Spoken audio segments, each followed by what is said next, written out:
یہ ٹرسٹ جب پیدا ہو گیا رب تعالیٰ میں تو پھر ہم پریشان نہیں ہوں گے.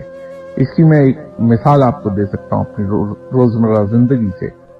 تو ہم اگر یہ یاد کر لیں جس دن سے ہم نے ہوش سنبھالی ہے اس وقت سے لے کے آج دن تک ہم میں سے کبھی کسی کے ذہن میں بھولے سے بھی یہ خیال نہیں آیا کہ جب ہم گھر جائیں گے تو ہماری والدہ ہمیں کھانا نہیں دیں گی, ہماری والدہ ہمارے آرام کا خیال نہیں کریں گی, ہمارے بستر کا خیال نہیں کریں گی, ہمارے کپڑوں کا خیال نہیں کریں گی. کبھی بھولے سے کبھی فکر کبھی بھی یہ خیال نہیں آیا. وہ ایک یقین ہے اور اس کے بارے میں ہمیں سوچنے کی ضرورت نہیں پڑتی. اتنا پختہ یقین ہے دل میں ہمارے کہ ہماری والدہ موجود ہیں, وہ ہمیں لک آفٹر کر لیں گی.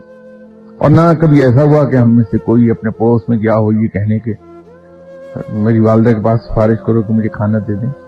لیکن عجیب بات ہے کہ وہ ہستی جس کو ہم اپنی والدہ سے 70 گنا زیادہ مہربان گردانتے ہیں اس کے بارے میں ہمیشہ شک و شبہ رہتا کہ یہ کام ہوگا کہ نہیں ہوگا, کرے گا یہ نہیں کرے گا کسی بات. اور متوکل ہونے کا ایک آسان سا راستہ میں گزارش کر سکتا ہوں, وہ یہ ہے کہ روزانہ رات کو جب ہم لیٹتے ہیں تو بلا ناغہ ایک ایکسرسائز میں سے ہم گزریں. اور وہ ایکسرسائز یہ ہے کہ ہم یہ یاد کریں کہ زندگی میں کب کب ہمیں یہ یقین ہو گیا کہ ہمارا یہ کام نہیں ہوگا اور اچانک رب تعالیٰ نے غیب سے کوئی سبب بنایا اور وہ کام ہو گیا. کب کب ہم مایوس ہو گئے اور عین اس لمحے پر جب ہم پوری طرح مایوس ہو رہے تھے ہماری ضروریات پوری ہو گئی.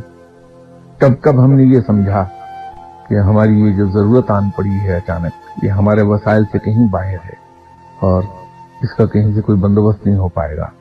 عین آخری لمحے پر وہ بندوبست ہو گیا.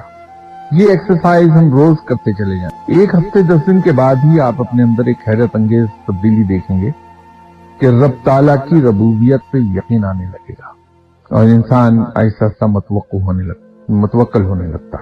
لیکن یہ حقیقت ہے کہ ایک بار اگر یہ توکل آ گئی تو انسان ہر لمحے خوشگوار موڈ میں رہتا ہے.